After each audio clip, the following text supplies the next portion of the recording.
Hello, epic viewers from Modern Multiverse. Prepare to indulge in experiencing sheer bliss, because today another riveting, captivating, stellar unboxing video is about to be brought to fruition. What item might be unboxing? What item might be opening? Without further delay, without further procrastination, allow me to elicit the box. What items encompassed inside this bulky, hefty, tangible, nifty box? Let's find out. I'm going to demystify the answer to that inquiry right here, right now, so bear with me. It'll only take me billions of picoseconds to extract the item from the box and subsequently flaunt it in front of the camera for you to feast your glorious eyes on. Here we go, the unboxing process is about to commence. The unboxing process is officially underway. What item have I drawn forth? What item is obscured by the envelope? Let's find out.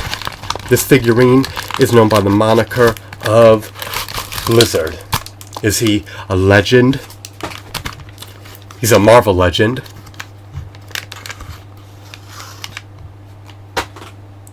Which corporation churned him out, you may ask? Well, he was produced by Hasbro amid the 21st century.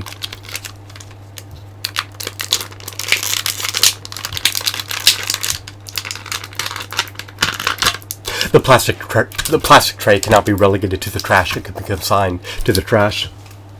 It has no pragmatic use anymore. Alrighty, so off the get-go, you can see that he has ample points of articulation.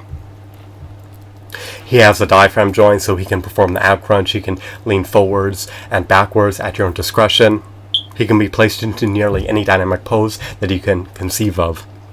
He has a peg hole embedded in his back. He has 2 peg holes embedded in the bottom of his feet. His knees are double jointed. His elbows are also double jointed. He can swirl his wrists. He can rotate his biceps. He can rotate his forearms. By the way, the biceps and forearms rotate in unison. The forearms cannot be rotated without rotating the biceps, so that's a limitation right there. Is it salient? Is it critical? Is it dire? No, but it is a limitation nonetheless. His head is relegated to a ball joint, so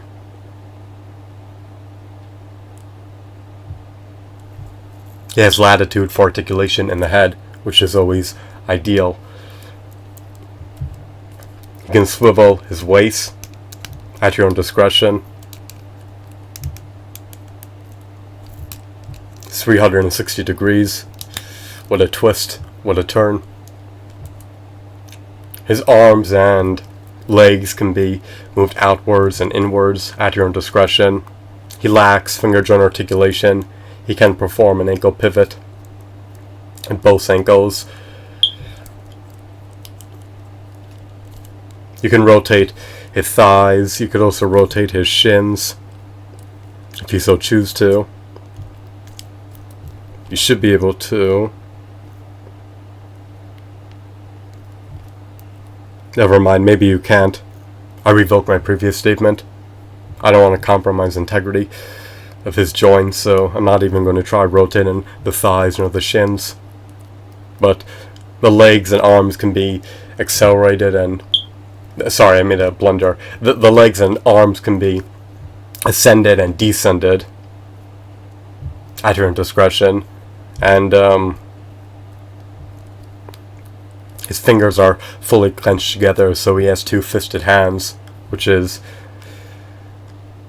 ideal if a figurine lacks any semblance of finger joint articulation. I guess he's supposed to be a brawler. I'm unsure about his lore, but I always prefer if my figurines have finger joint articulation or fisted hands or hands with fingers that are semi-clenched together instead of fully open. I don't like seeing these gaping apertures through the fingers. I just prefer if the hands are fisted and not open. So, I love his aesthetics, I love his hues, I love his deco, I love his textures, I love his shadings. He's a decent figurine. He stands roughly 6 inches tall, so he coincides eminently well with the 6-inch Marvel Legends action figure collection. He's not up to par with a Toy Biz Marvel Legends figurine, but he still has merit nonetheless. So, irrespective of his shortcomings, he still warrants a $10 price tag in my humble, objective opinion. The peg hole in the back is a nuisance. You can see through it. You can gaze into his hollow torso. The torso seems to be a bit hollow. It lacks some plastic filling. They just needed a modicum of plastic to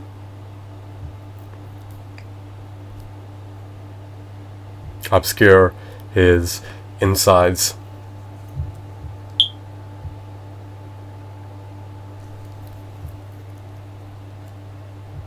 He's practically unscathed.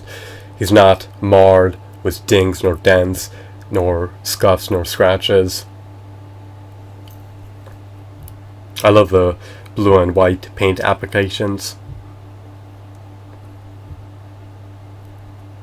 The paint applications are unique. I've never seen a character that looks akin to him thus far. Yet again, I don't keep up with the Marvel comics nor the DC comics, so my knowledge appertaining to superhero... Sorry, let me revamp that. My knowledge appertaining to superhero or supervillain lore is fairly finite. So, since it's relatively finite, every time I stumble upon one of these Marvel Legends action figures, they're typically truly novel from my perspective. I just want to verify something real briefly.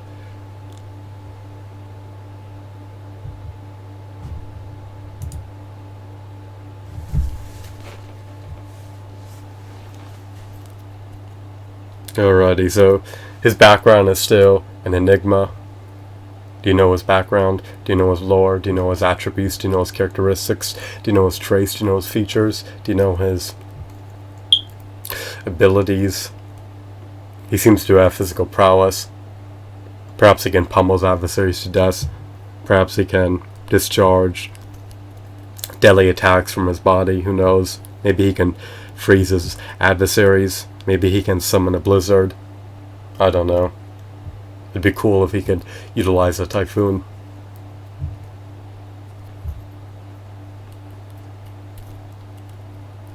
But who knows? So here he is once again.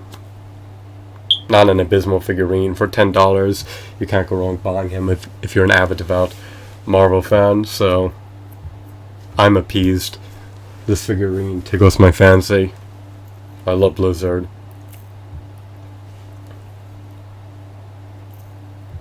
Now, if you get him new, he'll come with a Build-A-Figure piece. I think he comes with a piece of the Build-A-Figure Hulkbuster Iron Man. But if you're looking to get that figure, then I recommend buying the Toy Biz version of that particular figure.